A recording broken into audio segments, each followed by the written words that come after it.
So very good evening student, hope आप सभी बहुत अच्छे होंगे, आपकी तैयारी भी अच्छी चल रही होगी। आज हम लोग इंडियन कॉन्स्टिट्यूशन का बहुत बेसिक चीज़ पढ़ने वाले, बहुत ही बेसिक। और ये चीज़ अमूमन बहुत लोगों को नहीं पता रहता। हो सकता है वो कॉन्स्टिट्यूशन बहुत पढ़ लिया, लेकिन बहुत बेसिक चीज़ हम लोग को नहीं पता रहता। हम लोग डायरेक्ट एडवांस लेवल पर चल जाते हैं। अगर आपसे पूछ दिया जाए कि आर्टिकल क्या होता है, अगर आपसे पूछा जाए कि पार्ट क्या होता है, शेड्यूल क्या होता है, क्लॉज क्या होता है, सब क्लॉज क्या होता है, तो आप थोड़ा कंफ्यूज हो जाइएगा, इसको एक्सप्लेन नहीं कर पाइएगा, क्योंकि आपको उस विषय के बारे में उतना जानकारी नहीं है। और कहीं ना कहीं ये चीज़ हम लोग को पता होना चाहिए। ये अगर आपको पता होगा तो बहुत सारा क्वेश्चन भी हल हो जाएगा। और जब आप कॉन्स्टिट्यूशन फिर पढ़िएगा तो कॉन्स्टिट्यूशन पढ़ने का नज़रिया आपका फिर क्या हो जाएगा, बदल जाएगा, क्योंकि बेस आपका क्या रहेगा, स्ट्रांग रहेगा। ऐसे भी समझिएगा, कोई भी घर हम बनाते हैं, 2 मंजिला बनाए, 3 मंजिला, 5 मंजिले घर बनाए, अगर उसका बेस बहुत स्ट्रांग किए तो घर बड़ा से बड़ा झटका को भी क्या कर लेता, बर्दाश्त कर लेता। भूकंप का झटका आता है तो उसको भी बर्दाश्त कर लेता। लेकिन अगर हम घर का बेस अच्छा नहीं किए हैं तो हल्का फुल्का झटका आएगा तो घर क्या हो जाएगा, गिर जाएगा। वही चीज़ होता है। तो इसलिए बेस जानना बहुत ज़रूरी है, बेस को स्ट्रॉन्ग करना बहुत ज़्यादा ज़रूरी है। तो चलिए हम लोग आज संविधान का वर्गीकरण करते हैं और बहुत बेसिक चीज़ को समझते हैं। तो जैसे कि आपको पता है, जो कॉन्स्टिट्यूशन है हमारा, संविधान जो है, आप जब संविधान पढ़िएगा तो आप पढ़ते कि संविधान अनेक पार्ट में बटा हुआ है। जो कॉन्स्टिट्यूशन है अलग अलग भाग में क्या है, बटा हुआ है। तो आप क्या देखते हैं, कॉन्स्टिट्यूशन जो है ये अलग अलग पार्ट में बटा हुआ है। कॉन्स्टिट्यूशन को क्या बोलेंगे, संविधान। पार्ट मतलब भाग, अलग अलग भाग में बटा हुआ है। पार्ट जो है, पार्ट का भी फिर वर्गीकरण मैं बताऊंगा, सबका मतलब क्या होता है। पार्ट का भी वर्गीकरण है, और पार्ट जो है वो अलग अलग चैप्टर में बटा हुआ है, या फिर आप कह सकते हैं अध्याय में बटा हुआ है। चैप्टर जो है ये अलग अलग आर्टिकल में बटा हुआ है, जिसको अनुच्छेद कहते हैं। आर्टिकल जो है वो क्लॉज में बटा हुआ है, जिसको आप खंड कह सकते हैं। क्लॉज जो है ये सब क्लॉज में बटा हुआ है, इसको आप उपखंड कह सकते हैं, उपखंड कह सकते हैं। और इसके बाद एक और आप देखिएगा, संविधान के अंत में है ना, जो संविधान है हमारा, उसके अंत में लिखा हुआ क्या, शेड्यूल।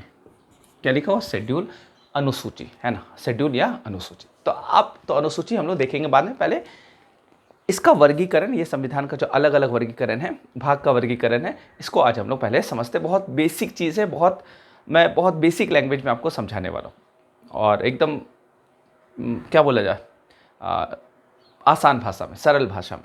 देखिए, कॉन्स्टिट्यूशन निर्माता जो थे, जो संविधान बनाने वाले हमारे, आप कह सकते हैं कि उस समय के सबसे पढ़े लिखे लोग उस संविधान सभा में उपस्थित थे। उन्होंने एक एक चीज़ पर ध्यान दिया।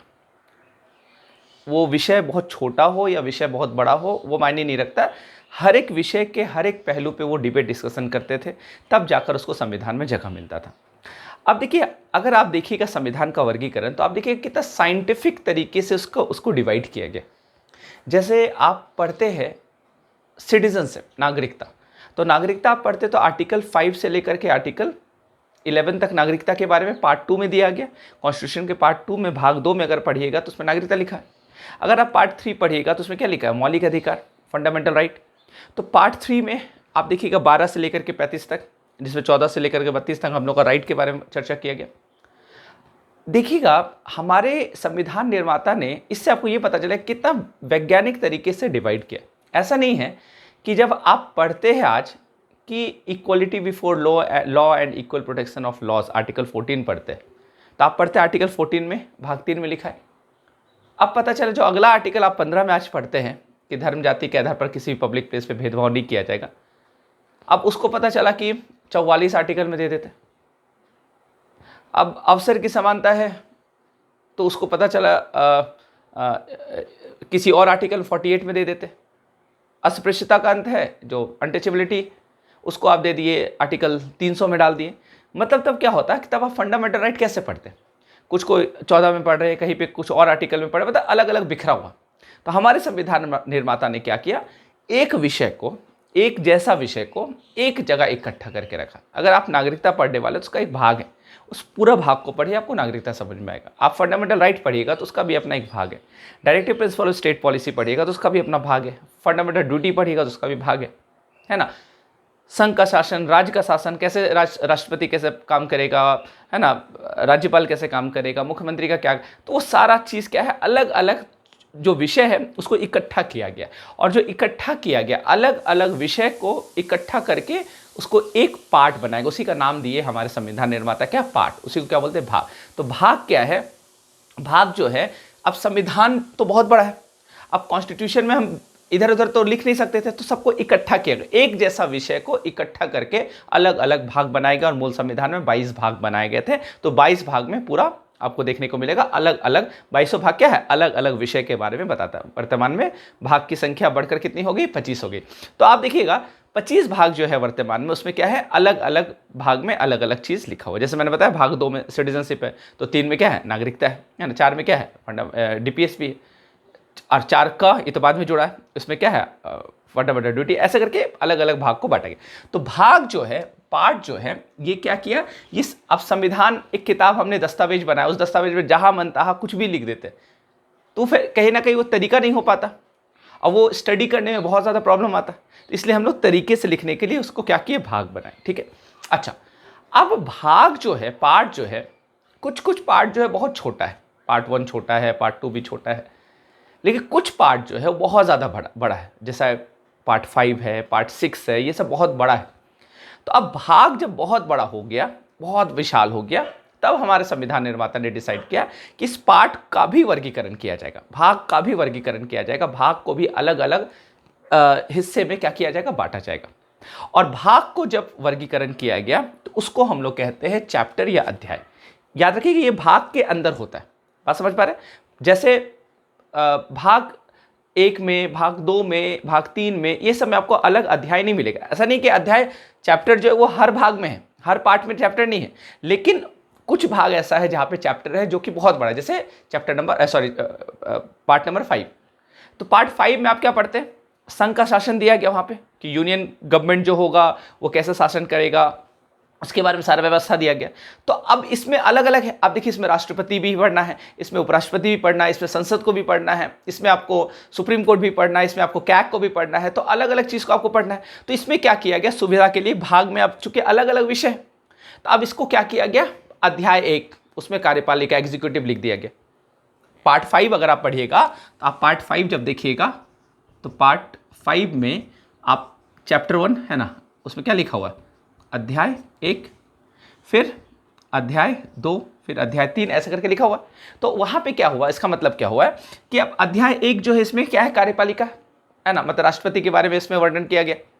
अध्याय 2 आप पढ़िएगा तो उसमें संसद के बारे में वर्णन किया गया है ना, पार्लियामेंट क्या है, पार्लियामेंट कैसे काम करेगा सारा। तो चूंकि पार्ट बहुत बड़ा था है ना, तो 1 2 3 4 5 है ना, पार्ट 5, पार्ट 6 में भी अध्याय 1 2 3 4 5 6 ऐसा करके हम लोग क्या किए, अध्याय को बांट दिए। तो जो पार्ट बड़ा हो गया उसको हमारे संविधान निर्माता ने पढ़ने में सुविधा हो लोगों को, है ना, उसकी व्याख्या, संविधान की व्याख्या करने में, पाठ की व्याख्या करने में सुविधा हो, उसके लिए उसका भी क्या किया गया, वर्गीकरण किया गया, है ना, उसका भी वर्गीकरण किया गया। क्लियर है चीज़, है ना। तो ये चीज़ मेरे ख्याल से आपको समझ में आ रहा होगा। तो ये होता है चैप्टर। और ध्यान रखिएगा चैप्टर हर पार्ट में नहीं होता, हर पार्ट में नहीं होता, अध्याय हर पार्ट में नहीं होता। आज आप किताब में, अगर आपके पास होगा, नहीं तो नेट में आप देखिएगा, अध्याय निकालिएगा, आपको पार्ट निकालिएगा, आपको अध्याय दिख जाएगा अलग अलग। ठीक है, अब चैप्टर जो है या फिर पार्ट जो है, जिस पार्ट में चैप्टर है वहां तो चैप्टर, और जिस पार्ट में चैप्टर नहीं है वहां पे पार्ट को या फिर चैप्टर को अब उसका वर्गीकरण किया गया। जैसे यहां पे समझिएगा, जैसे मैंने बताया कि पार्ट 5 में यहां पे क्या दिया गया, अध्याय 1 में कार्यपालिका के बारे में, मतलब राष्ट्रपति के बारे में चर्चा है। अब राष्ट्रपति जो पोस्ट है, अब राष्ट्रपति में तो बहुत कुछ पढ़ना होगा, राष्ट्रपति के पद के बारे में पढ़ना होगा, राष्ट्रपति का चुनाव कैसे होगा, निर्वाचक मंडल क्या होता है, इलेक्टोरल कॉलेज क्या होता है, प्रेसिडेंट को कैसे हटाया जाएगा, इम्पीचमेंट क्या होता है, उसका प्रोसेस क्या होता है, उसको पढ़ना होगा। राष्ट्रपति के पास कौन कौन सा शक्ति है, कौन कौन सा कार्य उनको दिया गया है, कौन कौन सा पावर दिया गया उनको, उसके बारे में पढ़ना होगा। तो आप देखिएगा एक राष्ट्रपति जो पोस्ट है उसमें अलग अलग चीज़ क्या करना पड़ता है, पढ़ना पड़ता है। तो उसी अध्याय को फिर अलग अलग आर्टिकल्स में क्या किया गया, आर्टिकल में बांटा गया। समझ पा रहे बात है ना। तो अलग अलग आर्टिकल में बांटा गया। तो 52 आर्टिकल में है ना राष्ट्रपति के पद के बारे में दिया गया, 53 में कार्यपालिका शक्ति के बारे में बताया गया, ऐसे करके फिर उनका निर्वाचन के बारे में बताया। तो ऐसे करके उनका पद को क्या किया गया, बांटा गया। क्लियर हो रहा है।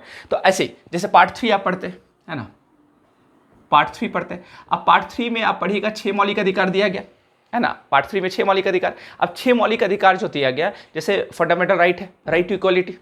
अब राइट टू इक्वलिटी भी जो है, कोई एक इक्वलिटी का राइट तो दिया नहीं गया, लॉ पे इक्वलिटी का बात किया गया, पब्लिक प्लेस में इक्वलिटी का बात किया गया, मतलब इस तरह करके है ना, कई भेदभाव नहीं किया जाएगा। तो उसको अब क्या किया गया, उस पार्ट को, पार्ट 3 में जो 6 आर्टिकल है उसमें जैसे राइट टू इक्वलिटी, अब उसको आर्टिकल 14, आर्टिकल 15, आर्टिकल 16, 17, 18 ऐसे करके बांटा गया। तो कहने का मतलब ये है कि ये पार्ट जो है, पार्ट को क्या किया गया, इसका वर्गीकरण किया गया, इसको डिवाइड किया गया है चैप्टर में, और चैप्टर का वर्गीकरण किया गया क्या चीज़ में, आर्टिकल में। तो ये होता आर्टिकल। आपको समझ में आ रहा है, आर्टिकल। जहाँ पे चैप्टर नहीं होगा, जहाँ पे अध्याय नहीं होगा, वहाँ पे क्या होगा, भाग होगा। वहाँ पे क्या होगा, भाग होगा। तो पार्ट को फिर पार्ट का क्लासिफिकेशन किया गया कहाँ पे, आर्टिकल में। क्लियर हो रहा है ये चीज़, मेरे ख्याल समझ में आ रहा। जैसे मैंने यहाँ पे एग्जाम्पल दिया राष्ट्रपति का, ये चीज़ मेरे ख्याल से स्पष्ट हो गया होगा। तो समझ पाए। तो कॉन्स्टिट्यूशन में पार्ट है ना, पार्ट का वर्गीकरण करके क्या बनाया गया, चैप्टर का वर्गीकरण करके क्या बनाया गया, अनुच्छेद या आर्टिकल। याद रखिएगा कॉन्स्टिट्यूशन में धारा वर्ड यूज नहीं करते। बहुत लोग देखिएगा आप सुनेंगे धारा 370 हटाया गया कश्मीर से, ऐसे करके न्यूज़ वाला भी बोलता है। तो धारा नहीं होता है ना। धारा जो आप पढ़ते हैं वो जब एक्ट बनता है उसमें धारा या सेक्शन वर्ड यूज किया जाता है। तो सेक्शन या धारा वर्ड यहाँ पे नहीं, संविधान में आर्टिकल या अनुच्छेद शब्द का प्रयोग आप करिएगा है ना। संविधान में आर्टिकल या अनुच्छेद शब्द का प्रयोग कीजिए। क्लियर। अब आर्टिकल भी क्या है, कुछ आर्टिकल जो है बहुत बड़ा है। अब जब आर्टिकल बहुत बड़ा है तो वो लेंदी हो सकता है। अब उस आर्टिकल को भी फिर क्या किया गया, डिवाइड किया गया, और उसको हम लोग कहते हैं क्लॉज। उसको हम लोग क्या बोलते हैं, क्लॉज या खंड बोल सकते हैं, हिंदी में क्लॉज बोलते हैं। जैसे आप फंडामेंटल राइट पढ़िएगा तो आप पढ़ते होंगे आर्टिकल, आप पढ़ते होंगे आर्टिकल 15 क्लॉज 1, आप पढ़ते होंगे आर्टिकल 15 क्लॉज 2, 15 क्लॉज 3। अब आर्टिकल 15 जो है, आर्टिकल 15 जो है, इसमें ही अलग अलग विषय के बाद मतलब उसी विषय से रिलेटेड बात लिखा गया है, लेकिन अलग अलग वो क्या है, अलग अलग आप कह सकते हैं कि अलग। जैसे कि आप पार्ट 15 क्लॉज 1 पढ़िएगा। 15 क्लॉज 1 में बताया गया कि धर्म, जाति इत्यादि के आधार पर किसी पब्लिक प्लेस पे भेदभाव नहीं किया जा सकता। अब वो पब्लिक प्लेस पे कहाँ कहाँ भेदभाव नहीं किया जा सकता, तो कौन कौन सा जगह होगा, उसको 15 क्लॉज 2 में उसकी व्याख्या की गई है ना। 15 क्लॉज 3 में फिर आगे महिला और बच्चों के साथ आप भेदभाव नहीं कर सकते, उनको अपवाद दिया गया, उसमें स्पेशल प्रोविजन दिया गया कि उनके साथ भेदभाव हो सकता है, मतलब किया जा सकता है, महिला को और बच्चों को स्पेशल प्रोविजन दिया जा सकता है। तो चूंकि वो भेदभाव से रिलेटेड ही है, आर्टिकल 15 से रिलेटेड ही है, तो उसमें क्या कर दिए हम लोग, क्लॉज बना दिए। तो एक आर्टिकल जब बहुत बड़ा हो जाता है तो उसको क्या कर दिया जाता है, clause. Directive principle of state policy पढ़िए, आर्टिकल 39। तो 39 में 39 clause A, 39 clause B, 39 clause A. तो जब एक आर्टिकल बहुत बड़ा हो जाता है तो उसको हम लोग क्या करते हैं, क्लॉज में। जैसे आप ही को कोई आंसर लिखना है तो आपने क्या किया, एक टॉपिक लिखा ऊपर, उसमें पॉइंट 1, पॉइंट 2, पॉइंट 3, पॉइंट 4 जो भी पॉइंट लिख रहे हैं उस टॉपिक से ही रिलेटेड है ना, उस टॉपिक से ही रिलेटेड। तो वही वैसे ही हो गया हमारे संविधान में। क्या हुआ, जो आर्टिकल बहुत बड़ा है उसमें क्या कर दिया, क्लॉज में बांट दिया। कुछ आर्टिकल है जिसमें क्लॉज में नहीं भी बांटा गया, ऐसा नहीं कि आर्टिकल को क्लॉज में बांटा ही जाएगा, ठीक है। तो ये चीज़ आप ध्यान रखिएगा। तो ये जो ब्रैकेट हो जाता है, ये जो ब्रैकेट है, इसी को बोलते हैं क्या, क्लॉज, इसी को बोलते हैं क्लॉज, ठीक है। याद रखिएगा, बहुत बेसिक चीज़ मैं आपको बता रहा हूँ, बहुत इंपॉर्टेंट चीज़ जो बहुत लोगों को पता नहीं होता है। अगर इस क्लॉज को हटा दिया जाए, याद रखिएगा, जैसे आप पढ़िएगा 51A, यहाँ पे देखिए क्लॉज नहीं है। अगर क्लॉज नहीं है तो समझ जाइएगा वो एक स्वतंत्र आर्टिकल है, मतलब एक इंडिपेंडेंट आर्टिकल है, स्वतंत्र आर्टिकल है। मतलब इसको 51 से कोई लेना देना नहीं है, ये बस एक अलग से आर्टिकल है। अलग से आर्टिकल ये 51A ही क्यों बनाया गया, क्योंकि मैंने आपको बताया था, कभी एक क्लास में बताया होगा कि 395 तक ही आर्टिकल है, लास्ट नंबर 395 है, 396 करके कोई आर्टिकल नहीं। और जो भी आर्टिकल ऐड हुआ है अमेंडमेंट के बाद वो 1 से लेकर के 395 के बीच में ही क्या होगा, ऐड होगा। जैसे 51A, तो 51A क्या हुआ, क्या मूल संविधान में था? नहीं। इसमें क्या दिया हुआ? फंडामेंटल ड्यूटीज, है ना, मतलब मौलिक कर्तव्य। तो मौलिक कर्तव्य जो दिया गया वो 51A में आता है, जबकि 51 में डीपीएसपी है। 51 में डीपीएसपी, तो डीपीएसपी अलग है, मौलिक कर्तव्य अलग है, दोनों को एक साथ तो नहीं जोड़ सकते, इसे 51 से क्या है? अलग है। जैसे आप 21A लिखते हैं, राइट टू एजुकेशन, तो ये क्या है? स्वतंत्र आर्टिकल। जैसे इसलिए बहुत लोग को ये चीज़ पता नहीं रहता, बहुत लोग देखिएगा, बहुत कहना नहीं चाहिए, लेकिन बहुत सारे लोग, पढ़ाने वाले लोग भी ऐसा करते हैं, गलती करते हैं। क्या करते हैं? फंडामेंटल ड्यूटी लिख रहे हैं, 51 ऐसे करके ए लिख दिए, या फिर कैपिटल लिख दिए। कैपिटल स्मॉल मायने नहीं रखता है, ब्रैकेट मायने रखता है। अब आपने ब्रैकेट में लिख दिया, ये क्या हो जाएगा? ये टेक्निकली पूरा गलत हो जाएगा, ये टेक्निकली गलत हो जाएगा, ठीक है। तो ये बात ध्यान रखिएगा, क्योंकि जैसे डीपीएसपी में एक आर्टिकल है, डीपीएसपी में एक आर्टिकल है, आर्टिकल 39 क्लॉज ए, आर्टिकल 39 क्लॉज है, और एक और आर्टिकल है डीपीएसपी में ही 39A। अब बताइए 39 क्लॉज ए में अलग बात लिखा हुआ है, 39A में अलग बात लिखा हुआ है। अगर आप क्लॉज का अंतर नहीं समझिएगा तो एग्जाम में कुछ क्वेश्चन पूछ दे। अब ये पूछ रहा है कि मान लेते 39A से रिलेटेड क्वेश्चन पूछ रहे हैं, और पहला ऑप्शन में 39 क्लॉज ए दे दिया, तो आप तुरंत पहला ऑप्शन देखिएगा 39A, हाँ पता ही है, हम पढ़े ही थे, बस इसको टिक करके आप आगे बढ़ जाइएगा। और फिर पता चला कि 1 नंबर से सिलेक्शन रुक गया। बात समझ पा रहे हैं? इसे बहुत बेसिक चीज़ मैं बता रहा हूँ, तो ये चीज़ ध्यान रखिएगा। तो ये क्या हो गया? ब्रैकेट, है ना, ब्रैकेट जो होता है वो क्लॉज होता है, ब्रैकेट जो होता है वो क्लॉज होता है, ठीक है। और बिना ब्रैकेट का क्या होता है? एक स्वतंत्र आर्टिकल होता है। और मैंने बताया स्वतंत्र आर्टिकल क्यों? क्योंकि 395 के बाद आपको आर्टिकल जोड़ना नहीं है, 395 लास्ट आर्टिकल होगा। आर्टिकल तो 450 से ज़्यादा हो चुका है, लेकिन बीच में, जैसे कि मैंने बताया, बीच में 51A कर दिया, 21A कर दिया, अलग अलग आर्टिकल बाद में जुड़ते गए, ठीक है। ये क्लॉज भी अलग अलग जुड़ते जाता है। तो ये हो गया क्लॉज। अब क्या होता है? कुछ क्लॉज भी बहुत बड़ा है, कुछ क्लॉज भी बहुत बड़ा है। तो जब क्लॉज बहुत बड़ा है तो उसको हम लोग क्या करेंगे? सब क्लॉज में उसको डिवाइड करेंगे। उसका वर्गीकरण कैसे होगा? सब क्लॉज में। जैसे इसका सबसे अच्छा एग्जांपल है आर्टिकल 19, फंडामेंटल राइट पढ़िएगा, आर्टिकल 19। आर्टिकल 19 में आप देखिएगा, आर्टिकल 19 को अगर आप पढ़िएगा तो आर्टिकल 19 क्लॉज 1 को पढ़िएगा। अब आर्टिकल 19 क्लॉज 1 जो है, इसमें बहुत कुछ लिखा हुआ है, तो बहुत कुछ लिखा हुआ तो एक ही जगह लिख देते तो लेंदी हो जाता। देखिए हमारा संविधान निर्माता कितना साइंटिफिक तरीके से इसको डिवाइड किया, तो बोलिए नहीं, एक जगह लिखेंगे लेंदी हो जाएगा, तो वो क्या करेंगे? 19 क्लॉज 1 बहुत बड़ा क्लॉज है, तो इसको लिख देंगे आर्टिकल 19 क्लॉज 1, और फिर एक ब्रैकेट, इसको सब क्लॉज ए। मतलब जब दोबारा ब्रैकेट आ जाता है तो इसको सब क्लॉज बोलता है। बहुत लोग गड़बड़ करते हैं, बहुत लोग क्या करते हैं, 15 क्लॉज 1 नहीं, 15 सब क्लॉज 1 बोल देते हैं, टेक्निकली गलत है। सब क्लॉज टर्म हम लोग यूज तब करेंगे जब डबल दूसरी बार ब्रैकेट लाएंगे।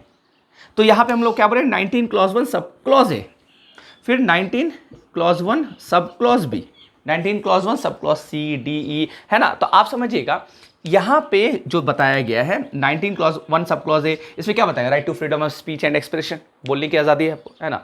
तो अब देखिए यहां पे बोलने की आज़ादी है ना, और यहां पे शांतिपूर्वक सम्मेलन करने का अधिकार है ना। शांतिपूर्वक आप क्या कर सकते हैं? सम्मेलन करने का अधिकार है। 19 क्लॉज 1 सब क्लॉज सी में जाइएगा तो संगठन बनाने का अधिकार, यूनियन बनाने का, कोऑपरेटिव बनाने का आपके पास अधिकार दिया गया। 19 क्लॉज 1 सब क्लॉज डी में जाइएगा तो वहां पे क्या दिया गया? घूमने का अधिकार, right to move freely in the territory of India. आप एक आबाद रूप से कहीं भी घूम सकते। तो कोई अगर बिहार के लोग महाराष्ट्र में घूम रहा है, अब बोले नहीं तुमको महाराष्ट्र में नहीं घूमने देंगे, तुम जाओ बिहार में घूमो, तो बोलेगा नहीं, article 19 clause 1 sub clause D मेरा राइट है, हम कहीं भी घूम सकते। अच्छा, अब बोलिएगा सर हम टाइगर रिजर्व में घूमेंगे, टाइगर के अंदर जाएंगे, चिड़ियाघर में नहीं, कुछ क्या है इसमें? रेस्ट्रिक्शन में। हमारा फंडामेंटल राइट एब्सोल्यूट नहीं है, एक बात ध्यान रखिएगा, है ना, पाबंदी दिया गया, तो वो एब्सोल्यूट नहीं है, ठीक है। तो ये चीज़ ध्यान रखिएगा। तो खैर, तो ये समझ में आ रहा है। तो क्लॉज को क्या किया गया? सब क्लॉज में डिवाइड। कौन क्लॉज को? जो क्लॉज बड़ा है, जो क्लॉज बड़ा है उसको सब क्लॉज में क्या किया गया? उसको बांटा गया। क्लियर है? तो मेरे ख्याल से ये आपको समझ में आ गया होगा, ये पार्ट, चैप्टर, आर्टिकल और क्लॉज और सब क्लॉज क्या होता है। क्लियर है ये चीज़? क्लियर है। अब एक बचा शेड्यूल, है ना, एक बचा शेड्यूल। अब शेड्यूल क्या होता है, अनुसूची क्या होता है, ये जानने के लिए अगले एपिसोड का इंतजार करें। तो मिलते हैं हम लोग नेक्स्ट क्लास में। आज के लिए इतना ही। Thank you so much.